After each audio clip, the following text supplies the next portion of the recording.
नमस्कार। आज हम एक बड़े दिलचस्प विषय पर बात करने वाले हैं। मानव जीवन, हमारा शरीर और कुछ ऐसी धारणाएं जो फैली हुई हैं। बिल्कुल। खासकर वो बातें जो कुछ तथाकथित बाबा लोग फैलाते हैं ना। हाँ, वही। हमारे पास कुछ सामग्री है जो इन्हीं बातों पर गौर करती है। जैसे ये दावा कि भाई इंसान तो भगवान के बिना जी ही नहीं सकता। हम्म। जबकि यही सामग्री ये भी तर्क देती है कि शायद भगवान का अस्तित्व ही नहीं है। तो आज की चर्चा इसी पर है हम्म, कि शरीर कैसे चलता है, हाँ, क्या कोई भारी शक्ति है हाँ। या सब कुछ मतलब विज्ञान के दायरे में है। एग्जैक्टली यही गुत्थी सुलझाने की कोशिश करेंगे। चलिए शुरू करते हैं स्रोत के पहले तर्क से। वो शरीर की तुलना एक मशीन से करते हैं। अच्छा, कैसे? वो कहते हैं जैसे कोई गाड़ी है, उसे चलने के लिए पेट्रोल चाहिए या बिजली, है हाँ। ना? हाँ बिल्कुल, ऊर्जा तो चाहिए। बस वैसे ही हमारे शरीर को भी कुछ चीजें चाहिए। ऑक्सीजन, खाना, पानी, मतलब ये बुनियादी जरूरतें हैं। सही। और इनके बिना जीवन संभव नहीं है।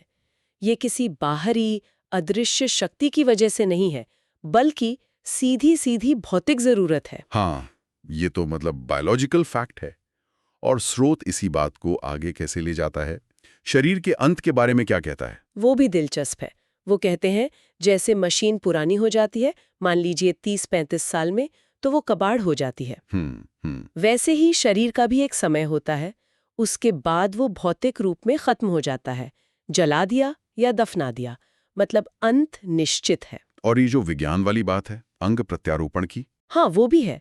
स्रोत कहता है कि देखिए, विज्ञान इतना आगे बढ़ गया है कि मरने के बाद भी शरीर के अंग निकालकर किसी और के काम आ सकते हैं। अच्छा। ये चीज मतलब शरीर की भौतिक प्रकृति पर जोर देती है कि ये मूल रूप से पदार्थ है, मशीन जैसा। बिल्कुल, ये शरीर को एक बायोलॉजिकल मशीन की तरह देखने का नजरिया है। किसी अनदेखी शक्ति पर निर्भरता के बजाय ये नियमों और प्रक्रियाओं पर आधारित है। हाँ। और फिर स्रोत उन बाबा लोगों पर आता है जिनकी बात हमने शुरू में की थी। अच्छा, उनकी आलोचना है। हाँ, मतलब आलोचना इस बात की है कि वो लोग इंसान की सोच समझ, ये जो भावनाएं हैं, इनको बड़ा रहस्यमयी बताते हैं। कहते हैं ये सब दैवीय है। हम्म। ये तो सुना है कि मन कैसे काम करता है ये ईश्वर ही जाने। पर स्रोत कहता है नहीं, विज्ञान के पास इन चीजों की भी व्याख्याएं हैं। सोचना, महसूस करना, ये सब ब्रेन केमिस्ट्री, न्यूरोलॉजी से जुड़ा है। और ये जानकारी आसानी से मिल भी जाती है आजकल। गूगल कर लो, पता चल जाएगा। सही। स्रोत का तर्क है कि अगर कोई पढ़ा लिखा है, जानकार है, तो वो इन दैवीय दावों से शायद भ्रमित नहीं होगा। हाँ, मतलब वो वैज्ञानिक तर्क समझ सकता है, लेकिन जो नहीं जानता वो शायद आसानी से मान ले कि हाँ ये सब तो भगवान ही कर रहा है। स्रोत ऐसा मानता है कि अशिक्षित लोग आसानी से बहकावे में आ सकते हैं। ये एक विभाजन की तरह है।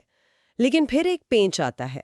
स्रोत खुद एक ऐसा सवाल उठाता है जहां उसके मुताबिक पढ़े लिखे लोग भी फंस जाते हैं। वो क्या सवाल है? सवाल है जीवन में सुख और दुख क्यों आते हैं, इनका स्रोत क्या है। हाँ, ये वाकई गहरा सवाल है। इसका जवाब उतना सीधा नहीं है, है ना? बिल्कुल। आम तौर पे लोग इसे किस्मत या भगवान की मर्जी मान लेते हैं। सही कहा। और स्रोत के हिसाब से यहीं पर वो बाबा लोग पढ़े लिखे लोगों को भी अपने असर में ले आते हैं, क्योंकि ये एक ऐसा क्षेत्र है जहां शायद विज्ञान का जवाब संतुष्ट नहीं करता सबको। हाँ, शायद यही बात है। या शायद विज्ञान का जवाब जटिल है और भावनात्मक रूप से उतना राहत देने वाला नहीं लगता जितना भगवान की मर्जी मान लेना। स्रोत खुद भी इसका जवाब नहीं देता वैसे। अच्छा, तो बस सवाल उठाकर छोड़ दिया। हाँ, वो कहते हैं कि इसका जवाब अगले वीडियो में, मतलब हमें सोचने पर मजबूर कर दिया।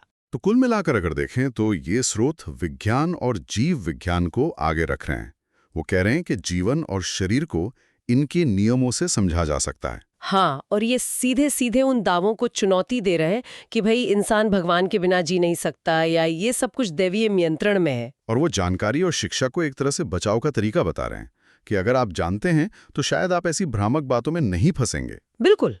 पर वो सुख दुख वाला सवाल, वो वाकई सोचने पर मजबूर करता है। हाँ, वो हमें उस सीमा पर ले आता है जहां शायद वैज्ञानिक व्याख्याएं हमारी जो बहुत गहरी व्यक्तिगत भावनाएं हैं, जैसे खुशी या कम, उन्हें पूरी तरह समझाने में शायद थोड़ी कम लगती हैं, या कम से कम हमें ऐसा महसूस होता है। सही कहा। और शायद यही सबसे बड़ा सवाल है जो ये स्रोत हमारे लिए छोड़ जाता है। अगर शरीर और दिमाग, जैसा ये कहते हैं, काफी हद तक वैज्ञानिक नियमों से चलते हैं, तो फिर ये हमारी अंदरूनी दुनिया, हमारे अनुभव, हमारी चेतना, इसे कैसे समझे? क्या इसका जवाब भी विज्ञान में ही है, जैसा स्रोत इशारा कर रहा है, या कहीं और देखना होगा? ये एक बड़ा प्रश्न है।